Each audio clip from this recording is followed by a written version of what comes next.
එක්දස් 996 සැප්තැම්බර් 7 ශ්‍රී ලංකාවේ දෙමළ ජනතාව විශාල වශයෙන් ජීවත් වන යාපනය නගරයේ උදැසන 11 කාලට පමණ චුන්ඩිකුලි බාලිකා විද්‍යාලයේ ඉගෙනුම ලබන 18 හැවිරිදි ක්‍රිෂාන්ති තම බයිසිකලේ තල්ලු කරගෙන සතුටින් පාසලෙන් පිටතට ආවා. එදින ඇයට කෙමිස්ට්‍රි ලැබ් එකේ විශේෂ පන්තියක් තිබුණා. ඒ පන්තිය අවසන් කරලා ඇය පිටතට ආවේ එදා දින භාගයකින් පාසල අවසන් වූ නිසායි. ඊළඟ දවස ඉරිදා නිවාඩු දවසක් නිසා ඉදිරියේ තිබුණු නිවාඩුව ගැන සතුටින් සිටි ක්‍රිෂාන්ති තම ඉහෙලියන්ට අතවනලා බයිසිකලයෙන් ගමන් ආරම්භ කළා. ඒත් තවත් විනාඩි 10ක් ගත වීමට පෙර ඇය යාපනය නගරයට ඇතුල් වන ස්ථානයක තිබුණු මුරපලක් අසලට පැමිණියා. එතනදී ශ්‍රී ලංකා හමුදා නිලධාරීන් 6 දෙනෙක් ඇයව නතර කළා. ඔවුන් ඇගේ බෑගය පරීක්ෂා කරන්න පටන් ගත්තා. මේ 1996 වසර. ඒ කියන්නේ ශ්‍රී ලංකා රජය සහ LTTE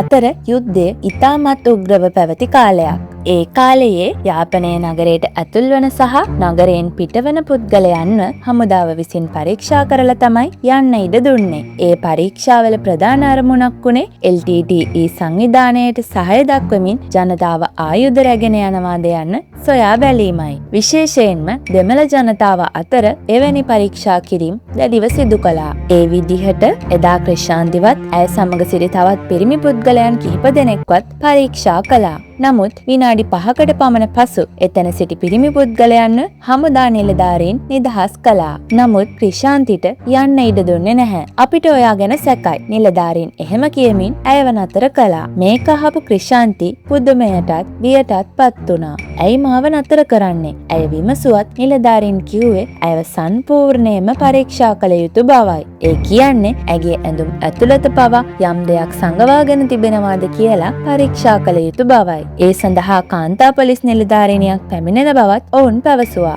ඉන්පසු එතන සිටි අනෙක් පිරිමි පුද්ගලයන්වද ඉවත් කළා. මේ තත්ත්වය දැකලා ක්‍රිෂාන්ති බියටපත් වුණත් කාන්තා නිලධාරිනිය පැමිණ පරීක්ෂා කළ පසු තමන්ව නිදහස් කරනු ඇතැයි විශ්වාස කළා. ඒ නිසා ඇය නිර්භීතව එතන බලා සිටියා. නමුත් ඉදිරියේ සිදුවීමට නියමිත ඒ බිහිසුණු සිදුවීම ගැන ඇය කිසිවක් දැන සිටියේ නැහැ. ඊළඟ මාස කිහිපය තුළ ශ්‍රී ලංකාවේ දෙමළ ජනතාව අතර ඇයගේ නම විශාල වශයෙන් කතා බහට ලක්වීමට නියමිතව තිබුණා. වසර ගණනාවක් වැළලී තිබුණු සත්‍යයක් නැවත මතුවීමට ඇයගේ සිදුවීම ආරම්භක ලක්ෂයක් වුණා. ඒ වේලාවේ ඒ අහිංසක තරුණිය මේ කිසිවක් දැනගෙන සිටියේ නැහැ. එහෙනම් ක්‍රිෂාන්ති නිසා ලෝකයට හෙළි වූ සත්‍ය මොකක්ද? මෑතකදී හෙළි වූ ඒ පුවත දෙමළ ජනතාව පමණක් නොව මුළු ලෝකයම කම්පනයට පත් කළේ ඇයි? අද අපි කතා කරන්නේ ඒ පිහිසුණු සිදුවීම ගැනයි.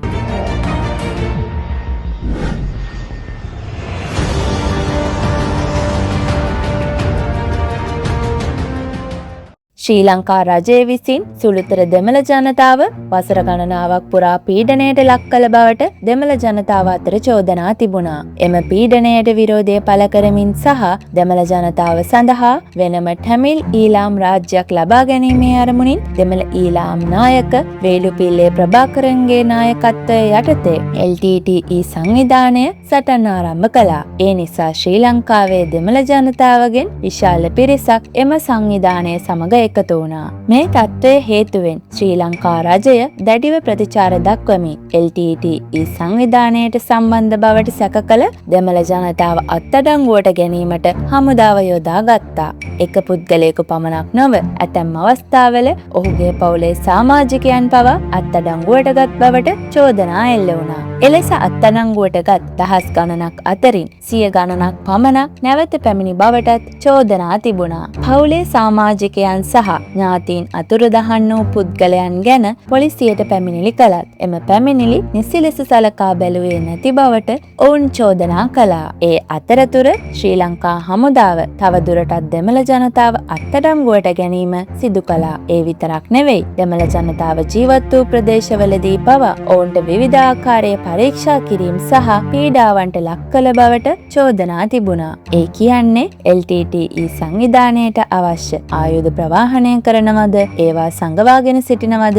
නැත්නම් LTTE සංවිධානය සඳහා ඔත්තු බලනවද යන සොයා බැලීම සඳහා ඔවුන් දැඩිව පරීක්ෂා කළා. ඒ විදිහට තමයි ක්‍රිෂාන්තිවත් එම මුරපොලේදී නතර කළේ. එම මුරපොලේදී පරීක්ෂාව අවසන් කරලා පිරිමි පුද්ගලයන් කිහිප දෙනෙක් යාපනයෙන් පිටව ගියා. ඔවුන්ගෙන් දෙදෙනෙක් ක්‍රිෂාන්ති ජීවත් වූ කයිතඩි ප්‍රදේශයේම එකම වීදියේ ජීවත් වූ අය. ඒ නිසා ඔවුන් කෙලින්ම ක්‍රිෂාන්තිගේ නිවසට ගිහින් සිදුවීම ගැන ඇගේ මවට කිව්වා. මේක අහපු ඇගේ මව රසම්මා බියටපත් වුණා. ඒ කාලේ ශ්‍රී ලංකා හමුදාව විසින් දෙමළ තරුණියන්ට ලිංගික හිංසනයන් සිදු කළ බවට තිබූ චෝදනා නිසා තම දියණියත් අනතුරක සිටිනවාද යන බිය ඇයට ඇති වුණා. ඒ නිසා ඇය තම නිවසේ සිටි 16 හැවිරිදි පුත්‍රයා වූ ප්‍රණවන් සමගත් 35 හැවිරිදි අසල්වැසියෙකු වූ කිරිබා මූර්ති සමගත් ක්‍රිෂාන්ති සොයා මුරපොළ වෙත ගියා. නමුත් ඔවුන් තිදෙනා එහි යන විටත් ක්‍රිෂාන්ති නිවසට පැමිණ තිබුණේ නැහැ.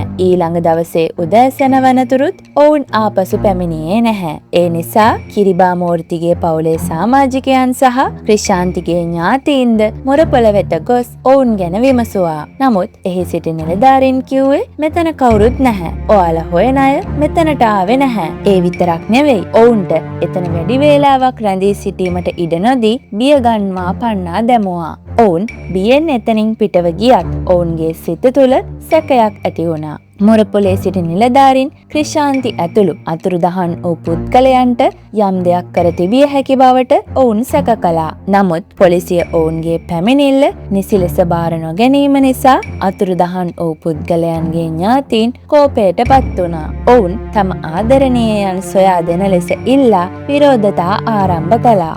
මෙම පුවත උතුරු ප්‍රදේශයේ දෙමළ ජනතාව අතර ලැබුගින්නක් වගේ පැතිර ගියා. දෙමළ ජනතාව සහ ඔවුන්ට සහාය දක්වන සංවිධාන විශාල ජනකායක් සමග විරෝධතා ආරම්භ කළා. එම සිදුවීම සිදුවන කාලයේ ශ්‍රී ලංකා රජය සහ LTTE සංවිධානය අතර සටන් විරාමයක්ද ක්‍රියාත්මක වෙමින් තිබුණා. ඒ නිසා මේ සිදුවීම නැවත යුද්ධයක් ඇතිවීමට හේතුවක් නොවිය යුතු බවට එක්සත් ජාතීන්ගේ සංවිධානයද අවධානය යොමු කළා. ශ්‍රී ලංකා රජයට මෙම සිදුවීම සම්බන්ධයෙන් ක්‍රියාමාර්ග ගන්නා ලෙස බලපෑම් එල්ල වුණා. අවසානයේ වෙනත් විකල්පයක් නොමැතිව එවකට ශ්‍රී ලංකා ජනාධිපතිනි චන්ද්‍රිකා කුමාරතුංග විශේෂ පරීක්ෂණ කණ්ඩායමක් පත් කිරීමට නියෝග කළා. නමුත් එම විශේෂ කණ්ඩායමට මේ සිද්ධිය විසඳීමට වැඩි කාලයක් ගත වුණේ නැහැ. මොකද ක්‍රිෂාන්තිගේ අසල්වැසියන් මුරපොලේදී පරීක්ෂා කළ ජනතාව සහ ඒ අවට ජීවත් වූ පුද්ගලයන් ඇතුළු 100 ගණනක් දෙනා මේ සිදුවීම සම්බන්ධයෙන් සාක්ෂිකරුවන් වී සිටියා. ඒ නිසා එම මුරපොලේ සිටි හමුදා නිලධාරීන් 6 දෙනාම අත්අඩංගුවට ගත්තා. ඔවුන් අත්අඩංගුවටගෙන ප්‍රශ්න කිරීමේදී හෙළි වූ පාපොච්චාරණය ජනතාවගේ හදවත් කම්පා කළා. එම නිලධාරීන්ගේ පාපොච්චාරණයට අනුව ක්‍රිෂාන්තිව මුරපොලේ තනිව සිටියදී කාමරයකට යවනවා. ටික වේලාවකින් කාන්තා නිලධාරිනියක් ඇවිත් ඔයාව පරීක්ෂා කරයි. එහෙම කියලා ඇයව කාමරයට යවා තිබුණා. කිසියම් සැකයක් තිබුණත් කාන්තා නිලධාරිනිය පැමිණ තමන්ව පරීක්ෂා කර නිදහස් කරනු ඇතැයි සිතූ ක්‍රිෂාන්ති කාමරයට ගිහින් වාඩි වී තිබුණා. ඒත් ඊළඟ විනාඩි 5 ඇතුළත බිහිසුණු සිදුවීම ආරම්භ වුණා. කාමරයට ඇතුළු වූ හමුදා නිලධාරීන් ක්‍රිෂාන්තිට පහර දීමට පටන් ගත්තා. සිදුවන්නේ කුමක්ද කියා තේරුම් ගැනීමට නොහැකිව පියතපත් වූ ක්‍රිෂාන්තිට දිගින් දිගටම පහර දීම නිසා සිහිසුන්ව වැටුණා. ඉන්පසුව එම හමුදා නිලධාරීන් 6 දෙනාම ඇයව ලිංගිකව දූෂණය කළ බවත් ඔවුන්ගේ පාපොච්චාරණයෙන් හෙළි වුණා. ඉන්පසු මෙම සිදුවීම පිටතට යාම වැළැක්වීම සඳහා ඇය සිහිසුන්ව සිටියදී කඹයක් භාවිතා කර ඇයගේ ගෙලසිර කළා. හුස්ම ගැනීමට නොහැකිව ඇය දැඩි ලෙස අරගල කළා. අවසානයේ ඇය මිය ගියා.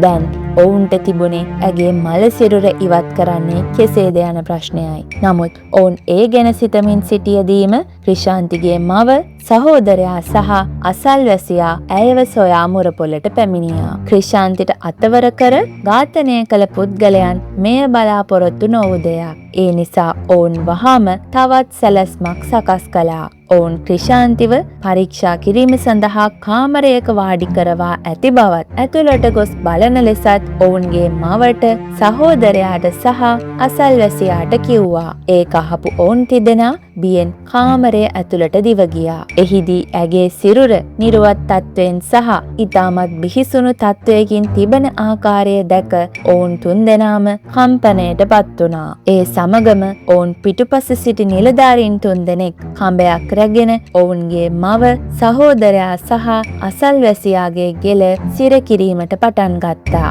අනෙක් නිලධාරීන් තිදෙනා ඔවුන්ට ප්‍රතිරෝධය දැක්වීමට නොහැකි වන ලෙස අල්ලාගෙන සිටියා. ඔවුන් ක්‍රිෂාන්ති මෙන්ම දැඩි ලෙස අරගල කළා. නමුත් විනාඩි කිහිපයකින් ඔවුන් තිදෙනාත් මිය ගියා. දැන් මිය ගොස් සිටි පුද්ගලයන් ගණන 4 දෙනෙක්. ඔවුන් එම සිරුරු 4ම වෑන් රථයකට දමාගෙන කිලෝමීටර් 10ක් පමණ දුරින් පිහිටි සෙම්මනි ප්‍රදේශයට ඔවුන්ගේ සිරුරු රැගෙන ගියා. එහිදී ක්‍රිෂාන්තිගේ සහ ඇගේ සහෝදරයාගේ සිරුරු කොටස් වශයෙන් කපා දැමූ බවටත් අත් කකුල් සහ හිස වෙන් කළ බවටත් හෙළි වුණා. ක්‍රිෂාන්තිගේ මව සහ අසල්වැසි කිරිබා මූර්තිගේ සිරුරු කිසිවෙකුට නොදැනෙන ලෙස වල දැමූ බවටත් හෙළි වුණා. පාපොච්චාරණයෙන් පසු ක්‍රිෂාන්ති අතුරුදහන් වී දින 45කට පමණ පසු පොලිසිය විසින් එම සිරුරු 4ම සොයාගත්තා. ඒ අතරින් සිරුරු 2ක් අර්ථ වශයෙන් දි รา පත් වී පණුවන්ගෙන් පිරී තිබුණා. අනෙක් සිරුරු 2 කොටස් කර තිබූ තත්ත්වයෙන් සොයාගත්තා. එක්සත් ජාතීන්ගේ සංවිධානය විසින් ශ්‍රී ලංකාවට යවන ලද විදේශීය වෛද්‍ය විශේෂඥයන් විසින් සිදු කළ DNA පරීක්ෂණ වලින් ඒවා ක්‍රිෂාන්ති, ඇගේ මව, සහෝදරයා සහ අසල්වැසි කිරිබා මූර්තිගේ සිරුරු බව තහවුරු වුණා. එක්සත් ජාතීන්ගේ සංවිධානයද මෙම සිද්ධිය පිළිබඳව අවධානයෙන් සිටි නිසා ශ්‍රී ලංකා අධිකරණය විසින් එම හමුදා නිලධාරීන් 6 දෙනාටම මරණ දඬුවම නියම කළා. එම තීන්දුවෙන් පසුව දෙමළ ජනතාවට යම් තරමක සැනසීමක් ලැබුණා. නමුත් ක්‍රිෂාන්තිගේ සිද්ධිය එතනින් අවසන් වුණේ නැහැ. මොකද ශ්‍රී ලංකාවේ අතුරුදහන් වූ දහස් ගණනක් දෙමළ ජනතාවට සිදු වූයේත් ක්‍රිෂාන්තිට සිදු වූ දෙයම විය හැකි බවට ජනතාව තුළ සැකයක් ඇති වුණා. ඔවුන්වත් ඝාතනය කර බල දමා ඇති බවට ජනතාව ප්‍රශ්න කරන්න පටන් ගත්තා. එම සැකයට තවත් හේතුවක් වුණේ ක්‍රිෂාන්තිගේ සිද්ධිය අපරාධකරුවෙකු වූ සෝමරත්න රාජපක්ෂ විසින් කළ හෙළිදරව්වක් නිසා. ඔහු කියා සිටියේ ක්‍රිෂාන්ති වල දමා තිබූ සෙම්මනි ප්‍රදේශයේ තවත් බොහෝ මළ සිරුරු ශ්‍රී ලංකා හමුදා නිලධාරීන් විසින් වල දමා තිබූ බවයි. මෙම පුවත ලෝකයේ රටවල් අතරත් පැතිර ගියා. 1999 ජූනි මාසයේදී ශ්‍රී ලංකා රජය ඔහු සඳහන් කළ ස්ථාන කිහිපයක කැණීම් සිදු කළා. එහිදී මතු පිටට ආසන්නව තිබූ මිනිස් ඇටසැකිලි කිහිපයක් සොයා ගැනුණා. එය ඔහුගේ ප්‍රකාශයේ සත්‍ය බවට පෙන්වන කරුණක් වුණා. නමුත් එතන තවදුරටත් කැණීම් කළහොත් අතුරුදහන් වූ දෙමළ ජනතාව දහස් ගණනකගේ ඇටසැකිලි හමු විය හැකි බවට බියක් ඇති වුණා. එවැනි සොයා ගැනීමක් සිදුවහොත් ලෝකයේ ඉදිරියේ ශ්‍රී ලංකාවට විශාල අපකීර්තියක් ඇතිවිය හැකි බවටද සැකයක් තිබුණා. ඒ නිසා ප්‍රදේශයේ බොහෝ ස්ථානවල තව දුරටත් කැණීම් නොකර සියලු ස්ථාන පරීක්ෂා කර අවසන් කළ බවට රජය ප්‍රකාශ කළත් කිසිදු මිනිස් සිරුරක් හමු නො වූ බව පැවසුවා. නමුත් අතුරුදහන් වූ පුද්ගලයන්ගේ පවුලේ සමාජිකයන් එය විශ්වාස කළේ නැහැ. ඔවුන් කිව්වේ අපේ අම්මා, තාත්තා, සහෝදරයා, සහෝදරිය අතුරුදහන් වෙලා තියෙනවා. ඔවුන් මේ සෙම්මානි ප්‍රදේශයේම වල දමා ඇති බවට අපිට විශ්වාසයි. ඒ නිසා එම ප්‍රදේශයේ සියලු ස්ථාන කැණීමට නියෝග කරන ලෙස ඔවුන් ඉල්ලා සිටියා. ඔවුන් මේ සම්බන්ධයෙන් ශ්‍රී ලංකා අධිකරණයේ නඩුවක්ද ගොනු කළා. වසර ගණනාවක් ගෙවී ගියා. නමුත් අතුරුදහන් වූ පුද්ගලයන් සම්බන්ධයෙන් ගොනු කළ නඩු තත්ත්වය නම් කිසිදු ප්‍රගතියක් නොමැතිව තිබුණා. 2025 මැයි මාසය සෙම්මණි ප්‍රදේශයේ සින්දුබති නමින් හැඳින්වෙන පෞද්ගලික ආයතනයක් විසින් එහි තිබූ ආදාහනාගාරයක් කඩා ඉවත් කර නව ගොඩනැගිල්ලක් ඉදිකිරීමට සැලසුම් කළා. ඒ සඳහා JCB යන්ත්‍රයක් යොදාගෙන පොළව කැනීම ආරම්භ කළා. ඒ වේලාවේ ඉංජිනේරුවන් සහ කම්කරුවන් දුටු දර්ශනයෙන් කම්පනයට පත් වුණා. මොකද පොළවේ සිට අඩි 2ක් පමණ ගැඹුරින් මිනිස් ඇටසැකිලි විශාල ප්‍රමාණයක් වල දමා තිබෙන බව ඔවුන් දැක්කා. මුලින් ඒ දුටු අය සිතුවේ එය සාමාන්‍යයෙන් මියගිය පුද්ගලයන්ගේ සිරුරු වල දමා ඇති ස්ථානයක් විය හැකි බවයි. නමුත් ඒ සිතුවිල්ල ඉතා ඉක්මනින් වැරදි බව ඔවුන්ට තේරුණා. මොකද ඔවුන් කැනීම් කරමින් සිටියේ ආදාහනාගාරයක. ආදාහනාගාරයක මල සිරුරු වල දමන්නේ නැහැ. ඒවා ආදාහනය කරනවා. ඒක පළමු කරුණ.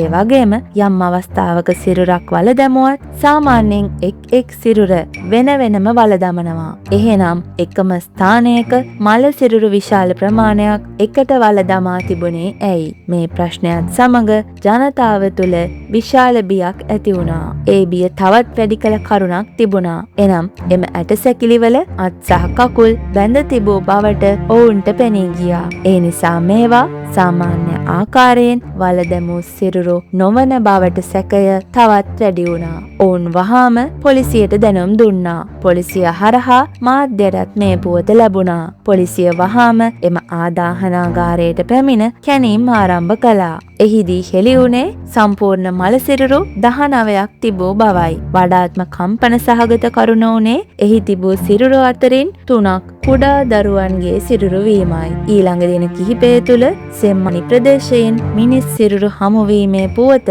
ශ්‍රී ලංකාව පුරා පමණක් නොව ඉන්දියාව සහ ලෝකයේ අනෙකුත් රටවල් දක්වාත් පැතිර ගියා. ඒ විතරක් නෙවෙයි, එක්සත් ජාතීන්ගේ සංවිධානයේ අවධානයත් සෙම්මණි මානව සිරුරු වලේ සිද්ධිය වෙත යොමු වුණා. වසර ගණනාවක් පුරා ශ්‍රී ලංකාවේ අතුරුදහන් වූ දෙමළ ජනතාව සෙම්මණි ප්‍රදේශයේ වලදමා ඇති බවට දෙමළ ජනතාව පැවසූ කතාව දැන් ලෝකයේ ඉදිරියේ නැවතත් ප්‍රශ්නයක් බවට පත් වුණා. ඒ නිසා තව දුරටත් ප්‍රමාද නොකර සෙම්මණි ප්‍රදේශයේ සියලු ස්ථාන කැනීම් කරන ලෙස ඉල්ලා ජනතාව විරෝධතා ආරම්භ කළා. ඉන්පසු එක්සත් ජාතීන්ගේ මානව හිමිකම් කවුන්සිලයේ කොමසාරිස්වරයාද ශ්‍රී ලංකාවට පැමිණියා. සෙම්මණි ප්‍රදේශයෙන් හමු වූ ඇටසැකිලි සහ එහි කැනීම් ක්‍රියාවලිය නිසි ආකාරයෙන් සිදුවනවාද යන්න පිළිබඳව ඔහු අවධානය යොමු කළා. අවසානයේ ජූලි 8 වන විට සිදු කළ කැනීම් වලින් නිල වශයෙන් මිනිස් ඇටසැකිලි 52ක් හමු වී තිබූ බව වාර්තා වුණා. ඒ අතර දරුවන්ගේ ඇටසැකිලිද තිබුණා. ඒ වගේම පාසල් බෑග්, සෙල්ලම් බඩු, සෙරෙප්පු වැනි දේවල්ද පුරාවිද්‍යා දෙපාර්තමේන්තුව විසින් සොයාගත්තා. නමුත් මේ සියල්ල අතරින් සියලු දෙනාගේ හදවත් කම්පා කළ සොයා ගැනීමක් තිබුණා. එනම් එක් දරුවෙකු තම මව වැළඳගෙන සිටින ආකාරයෙන් තිබූ ඇටසැකිලි දෙකක් සොයා ගැනීමයි. දැන් මෙම ඇටසැකිලි වල DNA පරීක්ෂණ සිදු කරමින් ඒවා අතුරුදහන් වූ පුද්ගලයන්ගේ පවුල්වල DNA සමග ගැලපෙනවාද යන්න සොයා බැලීම ආරම්භ කර තිබෙනවා. ඒ අනුව මේ ඇටසැකිලි කාගේද යන්න තහවුරු කිරීමේ ක්‍රියාවලිය ආරම්භ වුණා. නමුත් මේ පරීක්ෂණය තවමත් අවසන් වී නැහැ. 2009 වසරේ මුල්ලිවයිකල් සංහාරයේදීත් අහිංසක දෙමළ ජනතාව විශාල පිරිසක් ඝාතනය වූ බවටත් තවත් විශාල පිරිසක් අතුරුදහන් වූ බවටත් චෝදනා තිබෙනවා. ඔවුන්ටත් සිදු වූයේ මේ හා සමාන ඉරණමක්මද? අපි නැවතත් මේ වගේ කතාවකින් හමුවෙමු. මේ වගේ කතා දැනගන්න අපිව සබ්ස්ක්‍රයිබ් කරන්න.